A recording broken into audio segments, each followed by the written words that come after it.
Bonjour à toutes et à tous, bienvenue sur ma chaîne YouTube. Pour ceux qui ne me connaissent pas, je suis Jean-Marc Giraud, professeur à l'École supérieure d'électronique de l'Ouest et chercheur au sein de l'unité mixte de recherche CNRS Loom au Mans. À travers cette première vidéo, j'aimerais vous partager quelques épisodes de cette aventure humaine qui m'a conduit à focaliser mes recherches dans la quête de nouveaux descripteurs de complexité, et j'en profiterai aussi pour faire quelques digressions scientifiques. Épisode 1. Le développement de descripteurs de complexité prend tout son sens lorsqu'il s'agit de mesurer en une seule valeur, ce qu'on appelle un indicateur ou un descripteur, l'état d'un système complexe. Et pour commencer, en guise de préambule, intéressons-nous à un système simple, entre guillemets, comme celui qui représente les interactions entre un prédateur, le lynx, et la proie, le lapin. Les mesures reportées en haut à gauche, issues de Wikipédia, montrent comment la population des lynx semble suivre celle des lapins, moyennant un léger décalage temporel. C'est Vito Volterra et Alfred Lotka qui ont développé de façon indépendante dans les années 20 le premier modèle proie-prédateur. En bas à gauche, on peut voir les simulations obtenues à partir de leur modèle. Les courbes suivent assez bien les données précédentes. En s'appuyant sur un tel modèle, on comprend bien qu'un modèle comme la faune, où tous les animaux interagissent entre eux, est un système beaucoup plus complexe. De façon générale, tous ces systèmes complexes peuvent conduire, sous certaines conditions, à des événements catastrophiques. En s'appuyant sur les données connectées par John Sepkoski, David Rope arriva au même constat à propos de la distribution des extinctions de certaines espèces, comme les dinosaures au cours des temps géologiques. Mais j'y reviendrai plus tard. Avant de commencer cette balade avec vous, il me paraît indispensable de vous présenter ce qu'est un descripteur. Eh bien, un descripteur, c'est simplement un paramètre, une constante, qui caractérise, si possible à lui seul, un système. Lorsqu'on étudie l'état d'un système, un robot par exemple, on est souvent confronté à des problèmes de classification ou de prédiction. Chercher une réponse à ces problématiques passe d'abord par une phase de recherche de connaissances, puis une phase d'apprentissage. Aussi étonnant que cela puisse paraître, à l'ère de l'intelligence artificielle à base d'apprentissage supervisé profond, d'apprentissage par renforcement ou d'apprentissage non supervisé, on peut s'interroger sur la nécessité de développer encore aujourd'hui des indicateurs souvent utilisés dans les méthodes plus anciennes d'apprentissage machine non profond. L'apprentissage profond, possédant encore des limites, l'empêche de supplanter l'apprentissage machine. En effet, la qualité des données sur lesquelles porte la phase d'apprentissage des intelligences artificielles doit être améliorée. Et la complexité des données non structurées revient au devant de la scène. C'est une problématique importante du big data. De plus, il existe des systèmes complexes pour lesquels les apprentissages profonds ne fonctionnent pas. Il est donc nécessaire de continuer à chercher des indicateurs pertinents. Dans le cas d'une application médicale que je connais très bien, les indicateurs de pulsatilité et de résistance vasculaire permettent au médecin d'améliorer son diagnostic dans l'exploration du système cérébrovasculaire, et ceci à l'aide de moniteurs Doppler transcrâniens comme celui de la société Atis Medical avec laquelle j'ai collaboré pendant plusieurs années. Comme vous pouvez le voir en bas, la vitesse du sang varie entre 41 et 115 cm par seconde et conduit à un indice de pulsatilité de 1,06 et de résistance de 0,64. Notez que l'indice de résistance vasculaire, aussi appelé indice Pourcelot, est un indicateur aussi beaucoup utilisé en obstétrique. D'ailleurs, pour la petite histoire, j'ai travaillé aux côtés de Léon Pourcelot pendant plusieurs années au sein de l'unité INSERV U619 à Tours afin de développer des indicateurs de bien-être du fœtus. En effet, pour évaluer l'état du bien-être fœtal, pour mieux comprendre les différentes interactions entre la maman et le fœtus, des indicateurs globaux révélateurs de l'état du fœtus, sont nécessaires. De prime abord, la nature des signaux représentés en bas à droite semble stochastique, c'est-à-dire aléatoire. En fait, des motifs apparaissent à certains moments et révèlent la présence de corrélations à portée variable. Le cœur fœtal, assimilé à un système dynamique complexe non linéaire, doit être analysé avec de nouveaux outils basés sur des propriétés insoupçonnées issues de la théorie fractale, de la théorie du chaos et de la théorie de l'information. Nous y reviendrons en temps utile. Pour l'heure, prenons quelques exemples afin de se fixer les idées. Supposons deux signaux, x1 de t et x2 de t, issus de deux classes. De plus, supposons l'existence d'un défaut transitoire apparaissant à droite au niveau de l'amplitude du signal x2. La connaissance a priori des phénomènes nous permet de modéliser le signal sans défaut x1 et le signal avec défaut x2. Alpha et sigma sont les caractéristiques retenues pour discriminer les deux groupes. Un estimateur de paramètres utilisant les modèles déterministes pourra être effectué. Dans cet exemple, deux signaux stochastiques, images de deux classes distinctes, sont présentés. La connaissance porte ici sur la distribution qui régit les deux classes de signaux stochastiques et plus particulièrement sur la variance. On remarque bien qu'autour de l'instant 0, il y a une augmentation de l'amplitude, et donc de la variance. Parfois il existe un modèle, mais inconnu de prime abord. Et c'est là une des phases les plus excitantes de notre métier de chercheur, mais aussi des plus déconcertantes, car on peut passer plusieurs années avant de découvrir ce que personne n'a su découvrir. Lorsqu'aucune modélisation n'est possible, on peut proposer un estimateur d'enveloppe dans cet exemple. Si on essaie de faire un bilan à partir des deux exemples précédents, il ressort que les lois, a priori ou a posteriori, des modèles constituent les briques élémentaires dans cette quête de descripteurs. Ici, les descripteurs ont été assimilés aux paramètres du modèle, pouvant être calculés de façon directe ou indirecte à partir de modèles dits boîte noire, comme le modèle autorégressif, ou bien boîte grise, comme les modèles à base de réseaux de neurones par exemple. Lorsqu'aucune loi n'est connue a priori, alors on essaie d'en fabriquer une a posteriori pour calculer les indicateurs. La difficulté résidant alors dans la recherche du signal Z portant l'information IZ pertinente et la fonction G dépendant par exemple de la variable R et du paramètre alpha.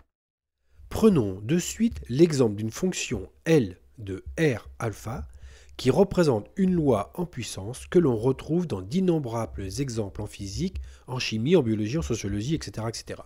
Cette loi est universelle de par son ubiquité. Commençons cette exploration en faisant un peu d'histoire des sciences, avec notamment les travaux de Lewis Richardson, mathématicien britannique décédé en 1953. Il s'intéressa au conflit armé et il essaya de montrer un lien entre le niveau d'armement de deux nations en conflit et la longueur de leurs frontières communes. Au cours de ses recherches, il s'aperçut que les données disponibles à ce sujet variaient grandement d'une source à l'autre. Il se mit donc à enquêter sur la cause de ces divergences et il découvrit que l'étalon de référence était petit et plus la longueur était longue. Ce paradoxe du littoral, appelé aussi l'effet Richardson, s'exprime par cette loi en puissance que personne n'attendait. En traçant dans un plan log-log la fonction en fonction de la jauge, une belle droite apparaît en bas à droite. En reprenant les travaux de Richardson, Benoît Mandelbrot vit dans l'exposant alpha un lien avec ce qu'il appela plus tard la dimension fractale. De façon inattendue, on voit des droites apparaître dans le plan log-log représentant la longueur de la côte versus la jauge R, c'est-à-dire le compas. Depuis un moment, nous parlons de longueur, mais je ne l'ai pas encore définie. Corrigeons cela dès maintenant. En appliquant le théorème de Pythagore, un petit élément de longueur ds au carré est égal à dy au carré plus dt au carré. La longueur d'un signal est la somme continue, c'est-à-dire son intégrale, des éléments de longueur ds. En faisant apparaître la jauge petit r, la définition se réduit à l'expression en bas. En reprenant le travail de Mandelbrot, je m'aperçus que cette mesure de longueur pouvait aussi servir de base pour mesurer la fréquence instantanée d'un signal complexe. Cette fréquence instantanée complexe s'obtenant à partir de la dérivée de la longueur du signal complexe Z. Notez que cette fréquence instantanée complexe est composée d'un terme qui correspond à la définition standard de la fréquence instantanée, f indice i de t, et d'un second terme sigma de t dépendant exclusivement du module du signal complexe. Si on en revient à la mesure de la dimension fractale, une autre approche utilisée est la méthode dite des boîtes. En imposant une grille composée de cellules carrées de plus en plus petites, si on compte le nombre de cellules n dans laquelle une partie de l'île est présente, et qu'on la reporte en fonction de la jauge R, on observe encore cette loi de puissance qu'on peut relier à la dimension fractale D par la relation en bas à droite. Je pense qu'il est temps maintenant de préciser ce qu'est cette dimension fractale et de la comparer à la dimension topologique dt. La dimension topologique est la dimension naturelle qui permet de dire qu'une ligne est de dimension 1, qu'un carré est de dimension 2 et qu'un cube est de dimension 3. Pour exprimer la dimension fractale, revenons à notre jauge et à l'échelle associée. On peut décrire un carré comme étant composé de 9 carrés élémentaires dont la taille est 3 fois plus petite que le carré initial. 9 égale 3 puissance 2 permet de relier la dimension fractale à l'échelle S. On peut relier le nombre de carrés à sa dimension fractale par n égale S à la puissance D. Ici, la dimension topologique est égale à la dimension fractale. Sur cette base, prenons deux exemples. À gauche, considérons une ligne de longueur normalisée Ln, constituant ainsi l'étape 0. À l'étape 1, considérons un compas d'ouverture 1 tiers et comptons le nombre de fois que cette jauge a été reportée. La longueur L égale n fois R est donc le produit entre le nombre de fois que le compas a été reporté et la taille de l'ouverture du compas. On obtient alors L égale à 1 et une dimension de 1. À l'étape 2, on obtient la même valeur avec 9 jauges de 1 neuvième. Passons maintenant à l'étape 2 du second exemple. On remarque que maintenant, en appliquant 4 fois la jauge de 1 tiers, on obtient une longueur de 4 tiers et la dimension est de 1,26. À l'étape 2, la dimension est inchangée. Il y a invariance d'échelle. Dans les deux exemples, la dimension fractale est comprise entre les dimensions topologiques 1 et 2. Il s'agit dans les deux cas d'une ligne plus ou moins brisée. Prenons encore deux autres exemples. La poussière de Cantor et le tapis de Sierpinski. La poussière de Cantor, composée de points, possède une dimension comprise entre 0 et 1. Il s'agit de points, de poussière. Alors que le tapis de Sierpinski possède une dimension comprise entre 1 et 2, le tapis de Sierpinski n'est pas vraiment une surface. Benoît Mandelbrot, père des fractales, s'est évertué pendant toute sa carrière à montrer l'ubiquité des objets fractales, dont on peut dire qu'ils possèdent un certain niveau de complexité et d'irrégularité. Ils possèdent tous une invariance d'échelle, et la plupart sont obtenus par un processus itératif. Enfin, ils possèdent une dimension qui peut être non entière. En bas, la série temporelle de Weierstrass est un exemple de série temporelle fractale. En continuant notre exploration des systèmes naturels qui possèdent une loi en puissance, un Britannique montra dans les années 60 que la hauteur du cours du Nil possède un spectre suivant une loi en 1 sur F.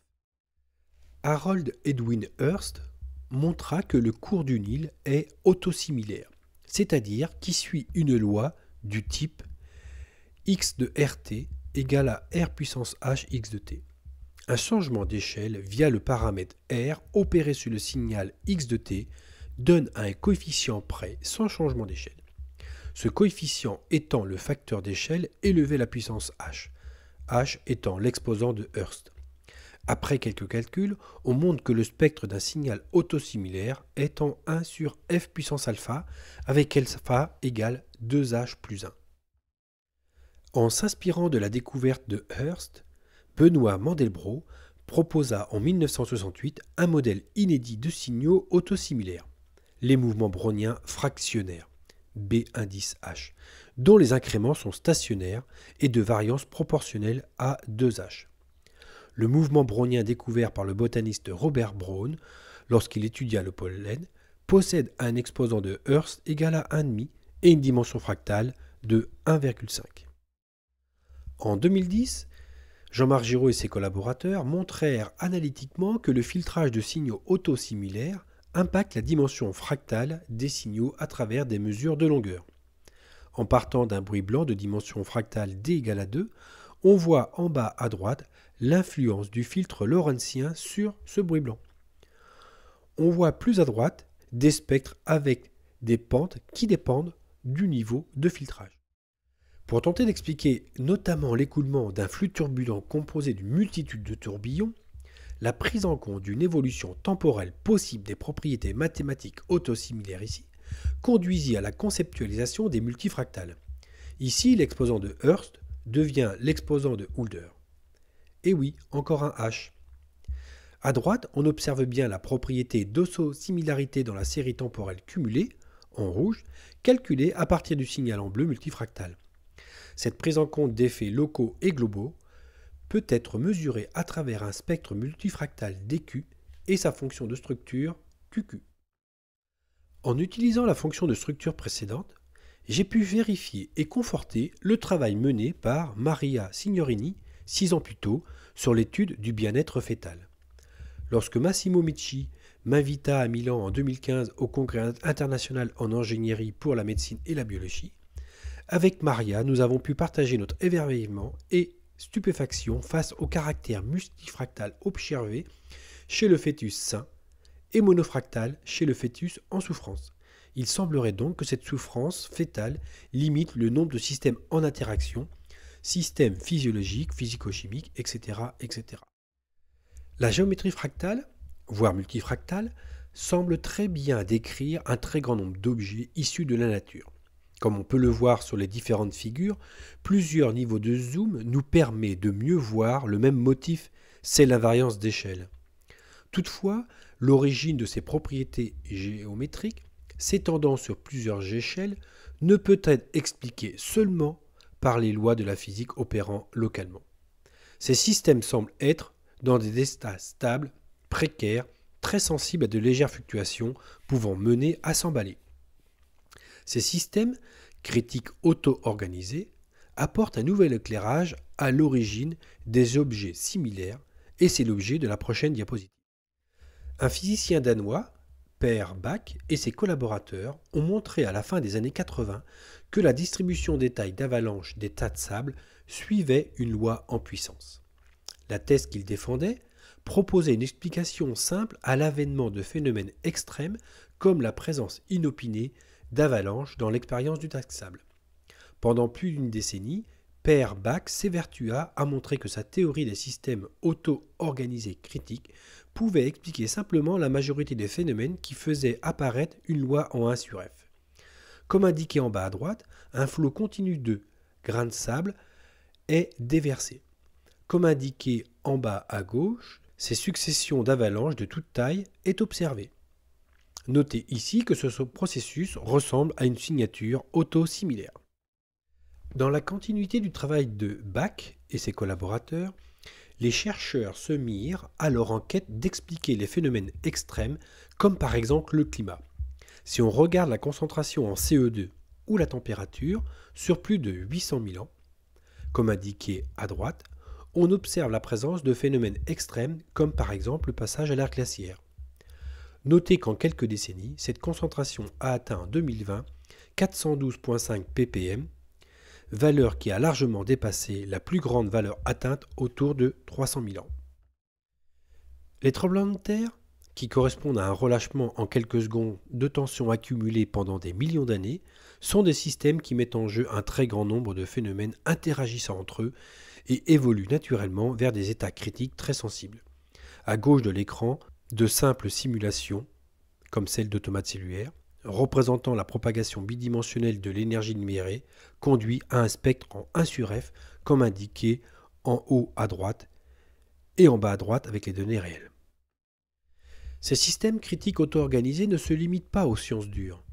On les observe aussi en sciences humaines et sociales, comme l'a décrit Zipf lorsqu'il étudia le livre d'Ulysse, où lorsqu'on met en lien la fréquence des mots en fonction de leur rang, on observe une loi en puissance. En bas à droite, on voit que la distribution de la taille des mégalopoles américaines suit aussi une loi de puissance. C'est dans les années 70 que Benoît Mandelbrot théorisa cette loi en faisant le lien avec des propriétés géométriques, les fractales. Toujours en lien avec cette loi en puissance, ici je voulais attirer votre attention sur des phénomènes qui semblent complètement déconnectés et qui pourtant partagent des propriétés mathématiques surprenantes. Nous avons tous plus ou moins observé que la présence d'une barrière de corail rend beaucoup plus calme la mer dans le lagon.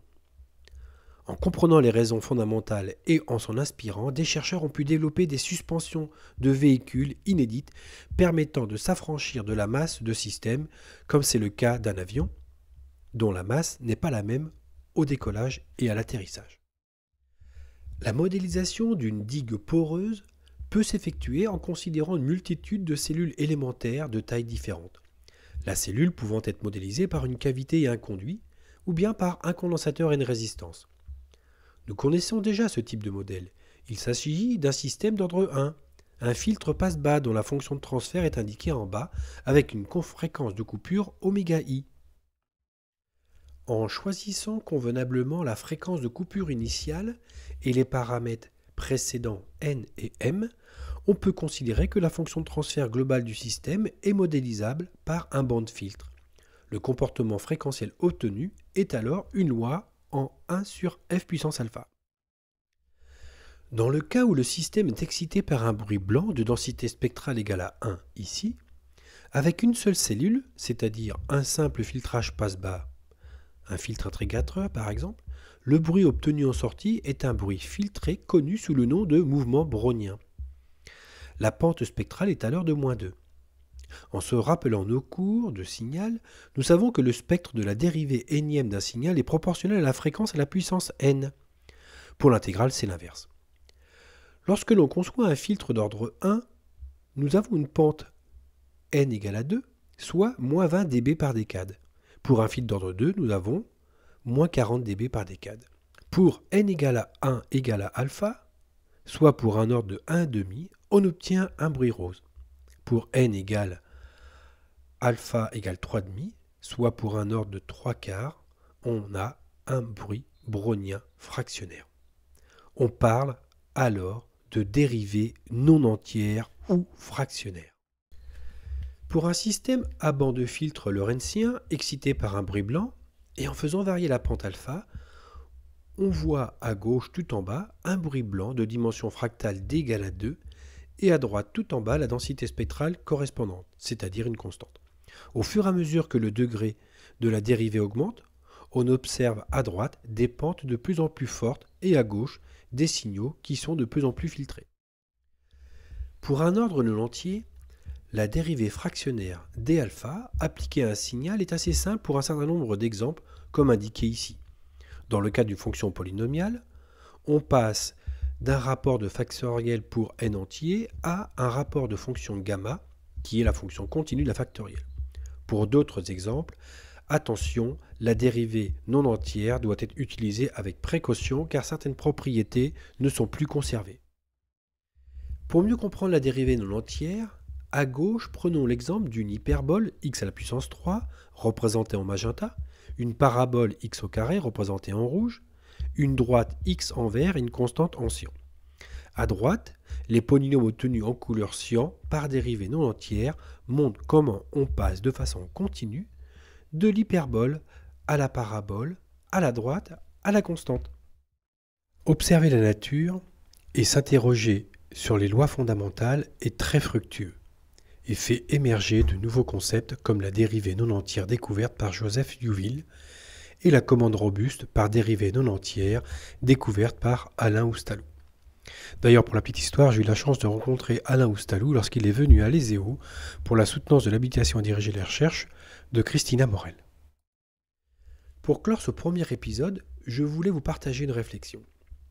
Lorsqu'on va en Toscane, on a toujours l'impression d'être apaisé, calme et serein. Ne serait-ce pas la présence d'irrégularités comme les cyprès dans le paysage vallonné qui auraient un impact sur notre humeur, comme le corail sur la mer? Je vous laisse méditer. Au menu de l'épisode 2, il y aura plein de surprises. De la thermodynamique à la théorie algorithmique de l'information, nous tenterons de décortiquer quelques concepts autour de la complexité et de l'entropie.